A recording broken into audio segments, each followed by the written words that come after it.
My human self presents to me many challenges that burden me. My heart center shines and calls to me. This is who I choose to be. Sometimes lessons.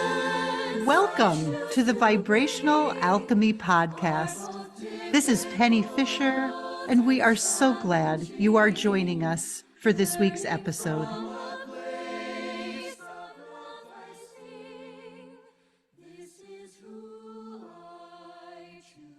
Hey, everybody. How's it going?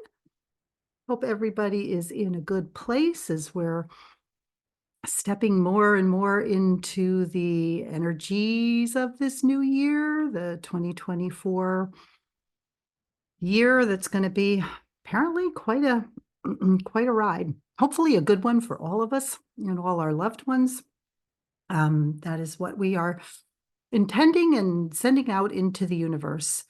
Quick note, depending on when you're listening to this, this is our 10th episode, which is blowing my mind. And we are actually recording it on January 10th, on 1/10. So kind of cool. We're in the energy of the new moon tomorrow of the 11th, which is a big energy of manifestation, bringing new things into being. Yeah, so it's kind of a cool thing, kind of makes me smile when I think about it. I wanted to share that with you.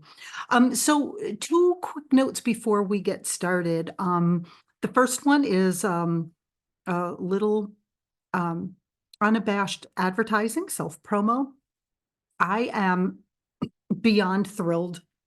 I just don't have words for how excited I am to let you know that I am about to offer a workshop.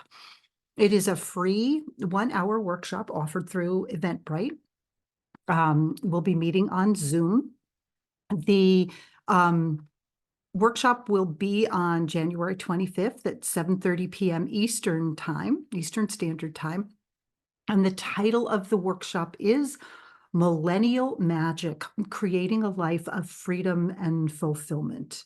I have to be honest, I was a little nervous about the title because even if you don't fall into that age group, but you hold that energy of there's got to be something more in life. I feel like like there's something I haven't quite tapped into. I'm not quite living the life I want to live yet. This workshop is for you. So there is I think you can find us right on Eventbrite. I'm starting to post things, but you can sign up through any posting. Again, it's free. Get yourself registered, hop on. It will be kind of cool because we're going to start with some feedback from the group so I can see where everybody is, and then we'll tailor the practices and the conversations to the needs of the actual group. So if you're not able to make it in January, we will be offering it again at the end of February and the end of March. And again, while they might be the same, they might be very unique and different experiences because it'll depend on the group that shows up. Yeah. So very excited. There's some information up on the website. The website is Vibrational Alchemy. It's all one word, vibrationalalchemy.net. Yeah, so check it out. Love to see you there. And second note, before we get going, in this episode, I will be referring to a text called The Way of Mastery. I'm pretty sure we've worked with this text before. It's a channeled book. And there were some just really beautiful thoughts in there that kind of captured the essence of what I want to unpack with you today. And hey, if it ain't broke, right? So I figured we'd share that. Okay, so as we move now deeper and deeper into these energies of 2024, I thought it might be really cool to talk together about this idea of manifesting kind of the life that we want. Um, it is definitely in alignment with the workshop, so full disclosure, that is on my mind. And I think it also, well, for me, it resonates with this idea of New Year's resolutions, right? The things that we commit to in order to be, and I'm air quoting here, better versions of ourselves, right? Whether we say we're going to commit to an exercise regimen, or we're going to eat in a healthier way, or we're going to um, take that class, or you know, shift up things in a relationship, whatever those things are, right? And those, I think, are the kind of the foundation for what I want to talk about today, because we do those things because we envision for ourselves something better in our lives, something different. We see ourselves having moved along a pathway and arrived at a different destination. And um, I'm going to call that the path of joy. And what I want to talk to you about today is this idea of um, noticing whether the impetus, the things that send us into motion on the path are in alignment with joy and love, or whether they are coming from a place of fear or some aspect of fear, right? Remember, we know that there are two human emotions, love and fear. Anything that's not love is an aspect of fear. So if it can be fear, it can be anger, it can be greed, it can be jealousy, it can be doubt, right? We talked last week about doubt. It can be, so any of those things that manifest themselves, right? For you. And I want to start by sharing just an amazing conversation I had the other day when I was at Starbucks. Those of you who know me, don't laugh. And I was talking to one of the baristas, this young man, and I've gotten to know him pretty well. It's just an amazing, beautiful human being, talented, funny, smart, you name it. And we were chatting, and I asked him, "Hey, when do your college courses start up again?" And he shared with me as part of that conversation that he's actually getting ready to change his major. And this is a pretty big deal for a whole lot of reasons for him. But it's a pretty significant shift. And I asked him why, like, what's going on for you here? And he said that the major that he's invested, almost the 3 semesters, now going into his 4th semester in, is that it's not making him happy. It's not bringing him joy. And he said to me, "Penny, when I think about a life in this arena," he just shook his head. He's like, "I can't. I don't want." But he said, "What I'm realizing is what I'm passionate about is X, Y, and Z." Right. So he's really nervous about it. Um, he knows it's going to require incredibly hard work because it's going to involve coursework that um, in topics that are not necessarily easy for him, but he's really passionate about it, and so he's willing to take all of that on. And I share this conversation with you because this leads me to um, this idea that I'd like to kind of, again, unpack with you today a little bit. And it kind of starts with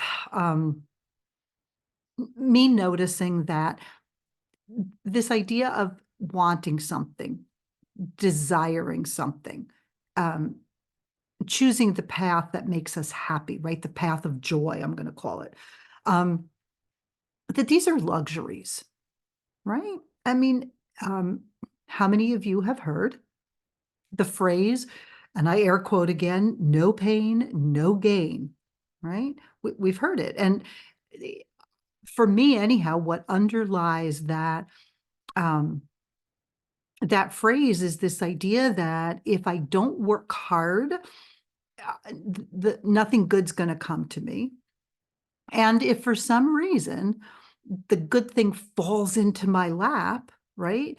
I might live in constant fear that it's going to be taken away because I haven't earned it, right? I haven't done the hard work. I haven't pushed through. So this might be taken away from me. And I don't know, does that sound like something you've heard, something that you've been taught, something that you've taken on as a belief, as part of your belief system because of what you've been told or what you've witnessed in your life, right? And so what I'd like to do here is to pause and breathe and return our attention to the world of the tiny, to the world of quantum physics, and remind you from past podcasts that we know that everything vibrates, and we know that vibrations are attracted to other vibrations that are moving or vibrating at the same rate, right? And so what I know from that reality is that this no pain, no gain thing is actually flawed thinking. Because if I'm pushing through something and it's painful and it's not bringing me joy and it's not leading me to something that's happy, all I'm doing is bringing into my life more pain, more things that don't make me happy, more opportunities to have to work harder and not get where I want to be, right? That's the vibration. That's the law of physics. It's the way it works, right? So what I'd like to offer to us today is a little bit of time to think about how we start to understand that when we desire something that brings us joy, when we desire something that brings us peace, when we desire something that brings us happiness, we send out a vibration that brings to us the opportunities to manifest those things, to bring them into reality, right? So I'm going to pause here for a minute and share this quote from this book, The Way of Mastery. And for you academia geeks like me out there, this is in my edition from page 47. And we're told this: desire is that energy which brings forth all waves of creation out of the depths of the ocean itself. And yet, who among you has not felt conflicted about desire? Who among you has not been taught not to desire to be great? Who among you has not been taught that the desire for material comfort is some sort of blot on the spiritual path? But desire is not to be feared, it is to be mastered. And mastery is not control. For control and the need to control are an effect of the energy of fear and not love. Mastery of desire comes when you recognize that you are safe to feel whatever wave of desire might come up through your consciousness, because you decide whether or not you will act on it, whether you will bring it into your field of manifestation. So, wanting something, desiring something isn't bad. It doesn't make us bad people. It doesn't mean that we are selfish or lazy or greedy, right? It simply means that we are starting to follow the path of joy, that we are starting to follow the path of what makes us happy. And when we're happy, we are able to move into that place of peace and bliss. Sorry, blah, blah, blah. I'm all excited about this. We're able to move into that place of peace and bliss. And it's easier for us to tap into the memory of who we are, which is pure divine love, right? And so we want to be aware that there are, of course, wants and desires that are not good for us, right? That are not healthy, not in our best interest. Listen, it could be that somebody, maybe once upon a time, wink, wink, nudge, nudge, sat on the couch and ate a pint of ice cream like every night, right? And that was a desire and a want that was not good for me. It was not healthy for me. And had I been more skillful, which I wasn't at that time in my life, I would have been able to either before or after, preferably before, but if not, then after, I would have been able to sit with that desire, with that want. And I would have been able to bring it into my heart space, my sacred heart chamber. And I would have been able to hold it there and to notice what the energy was that created and drove that desire and that want. Yeah, the ice cream made me feel good. Yeah, the ice cream made me feel happy, but why? What was it that it did for me? And I have learned to work with that energy and that habit.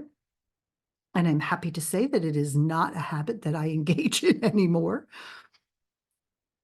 Largely because when I sat with the energy of it and I asked whether it came from a place of love or from a place of fear, what I started to notice was that I wanted the ice cream because I craved sweet. The craving for physical sweets was a reflection of places in my life where I craved more sweetness. And ultimately, I craved the sweetness of loving myself in places where I had let others tell me that I wasn't good enough. We won't go into all those details. But what I want you to notice, I want you to see that the desire for the ice cream on the surface looked like it was going to make me happy. But when I really sat with the origin, it didn't. And that's a place where we can become discerning, right? We can understand where the ego is at work to try to cover up those places of woundedness. What was it, episode, I want to say like 6, we talked about the ego, right? So we need to know our ego. We need to understand when it's trying um, to keep us in a place of doubt and woundedness, because if we're not there, the ego has no purpose and it wants to be important, right? Just like anything else. So we sit with want and desire. We notice it and we start to ask it, as you've heard me say a million times, why are you here? Right? What is it that you're here to show me or to teach me? Right? Um, think about being out and driving and seeing somebody in a luxury car. I want a luxury car. Oh my gosh, that would be so great. Well, why? Why is it that you want that luxury car? Most of the time, well, no, let me talk about myself. My experience of it is that there was a time in my life where I wanted the luxury car because I thought it represented something. I thought it represented me being accepted by a certain aspect of society. I thought it meant it was a reflection of me being successful. I thought it was uh, a sign that I had kind of made it. That all comes from fear, right? Because if I love myself so much, then I can say the following. Oh, it would be really nice to have that luxury car. It would feel good. It would just really be fun to have a high-end vehicle. But you know what? If I don't get it, I don't get it. No problem. Doesn't matter, right? Because I'm content in myself. And this is the place where we we do this inner work. We do this work of starting to notice the desires and and feel the places where we are connected into want and desire through fear, whatever form fear may take. right? I, I've had this experience too, in my life where, listen, when I was a little kid, my parents had we were very comfortable financially. We were in a really good place. And through my lifetime, um, many incidences that were no fault of my parents and some that maybe, they could have made different decisions, but they ended up with literally nothing. And so through my adult life, I've been terrified about money, right? What happens if the bank account gets below a certain number, or I'm not making enough money, or the credit cards get to da da da da da. And the desire to have all my debt paid off, to have this much in the bank, to be earning this much, this all comes from a place of fear. And I know where that's come from because I've worked with it a lot. I'm still working on it. I'm a work in progress, right? Make no mistake. Over the course of many, many years, I've been able to come to a place where I can say, yeah, you know what? I desire a lot of money in the bank. I want to travel. I want to do things for my kids and my grandkids, and I want to do that. But if I don't have it, I'm not worried about it because I know that I'll be okay. Everything's going to work out exactly the way it needs to, and I'm not going to worry about it. Right? So, do you see the difference between grasping for something out of fear and and reaching for something and then being okay to release all the control around it, right? When we can release the control around something, we know we're coming from a very different place of fear. That grasping, that contraction, um, it's absolutely not there because we're content in and of ourselves. But the things that we want and desire can actually lead us to the places that we want. I've shared this with you in previous episodes, right? I had a job that I loved. And what I started to notice after about 2 years was that there were things I loved about my job, days I really wanted to go to work, and days where I was, yeah, I'll go to work. And I still loved my job. But the more I started to notice what was going on the days I wanted to go versus the days I didn't want to go, I was able to start to create a list. And I was able to say to the universe, hey, I want a job where I get to do X, Y, and Z. And by the way, I don't have to worry about A, B, and C anymore. Hand to God, in less than 2 months, my ideal job just showed up out of nowhere. Other people brought it to me. And I ended up in a dream job that I loved and retired from, having loved every minute of what I did. And listen, it's not that there's not hard work involved. Right? I worked hard, and there were still days that I didn't feel like working and still days that I didn't feel like wanting to go to work. But I was willing to do the work because I knew what was on the other side would bring me joy. Right? I watched my husband, who also had a job that he loved, um, but where he got to do his job was very challenging. And so it did not always bring him joy. And he didn't allow himself to dream his way onto the path of joy for himself, right? And here's the thing I want to say really clearly. I want everybody to hear me. I am not in any way, shape, or form advocating that you walk away from your job, or you walk away from a challenging relationship, or you walk away from responsibilities. That's not what this is. Instead, this is about starting to become more discerning. We're going to talk about a new aspect for our practice in a minute. We want to become more discerning so that we understand what it means to build a bridge from where we are to where we want to go, right?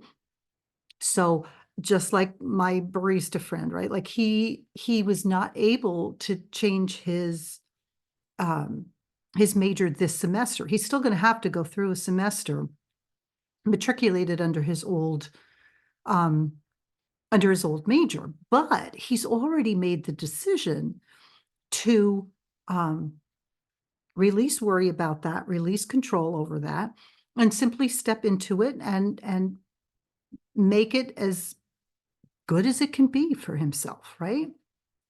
And this release of control thing, friends, is so, so critical. Abraham Hicks, I can't remember where, but somewhere said that when we try to control the way our path is going to unfold, that we are actually attempting the impossible. We are attempting the limiting of the universe, right?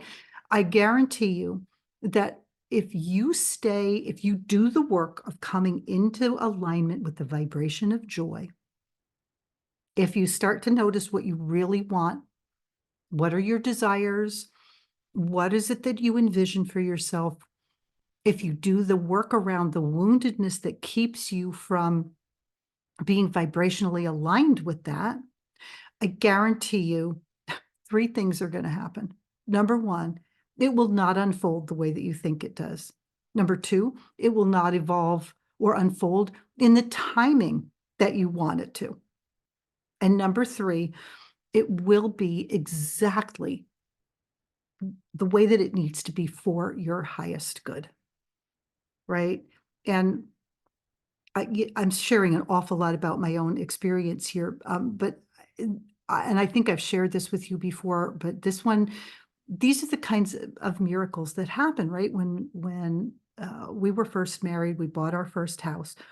Right after we bought our first house, the market crashed, and we were upside down really badly. And over time, we realized we were just not able to sell our house. We went ahead, started our family, and for quite a period of time, we were commuting an hour each way with 2 little kids. And I finally hit a point where I said to the universe, "Look, I can't do this anymore. You're gonna need to figure this out. I don't know how this is gonna work out, but I know that it will. And if something doesn't change, then I'll know that there are more lessons here for me to be learned." And I let go of it, as we had tried all kinds of things that didn't work out. And hand to God, through a series of crazy conversations with our kids, the crossing guard at their elementary school. We shared with him where we were and what was going on, no complaining, just conversation. And he showed up one day at school with a check in an envelope for a very significant amount of money that allowed us to put a down payment on a new home. I could not have predicted that series of events if my life depended on it. And if I had tried to control it, I would have kinked up the hose and blocked that flow from coming toward us.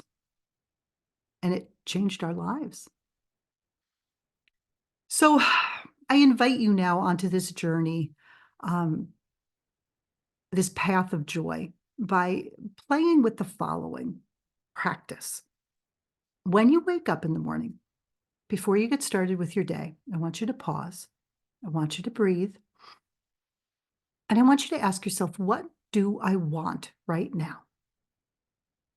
It might be, I want to lie here for another 5 minutes. It might be, I want a cup of coffee. It might be, I want to stay home instead of going to work today. Don't judge the want or the desire. Don't engage with it. Just notice it. And then I want you to notice what's happening in your body. Are you feeling contraction? Are you feeling expansion? And then ask yourself, why do I want this? Right? Why do I want to stay home today?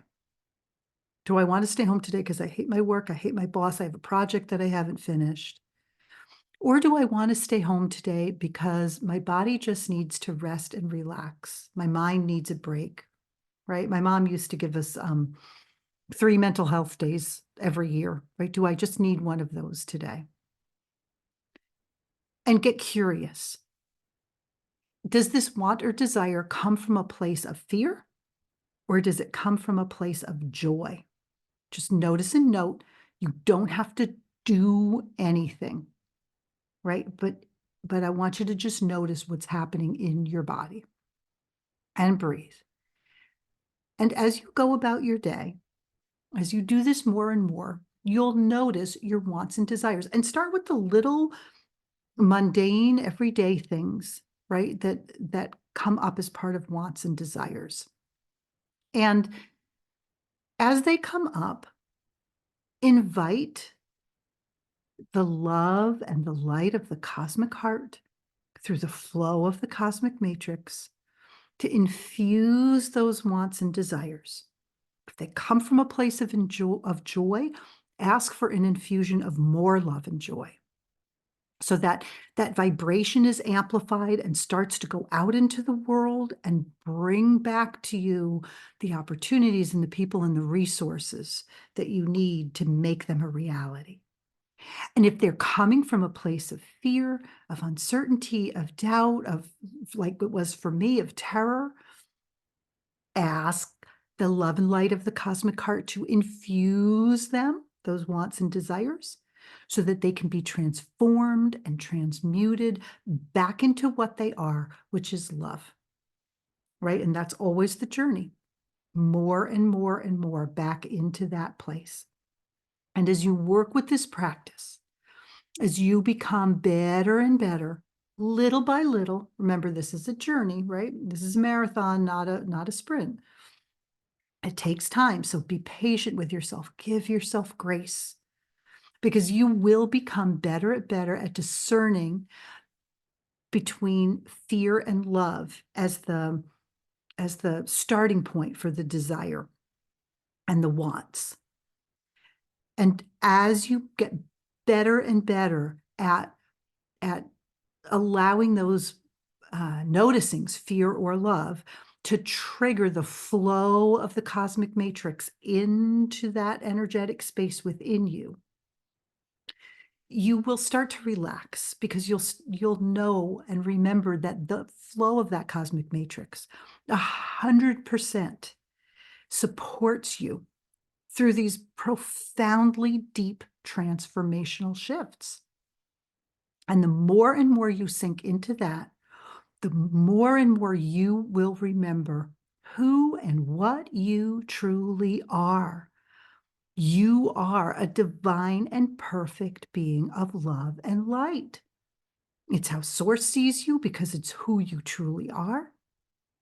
And it is my most sincere wish that you see yourself in the same way. Perfect, divine, and filled with love and light. I am so incredibly grateful to each of you for joining me. I am Penny Starhart. This has been the Vibrational Alchemy Podcast.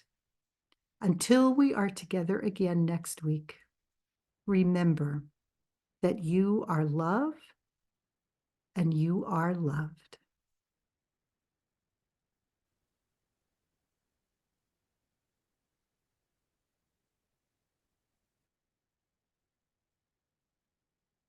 This is who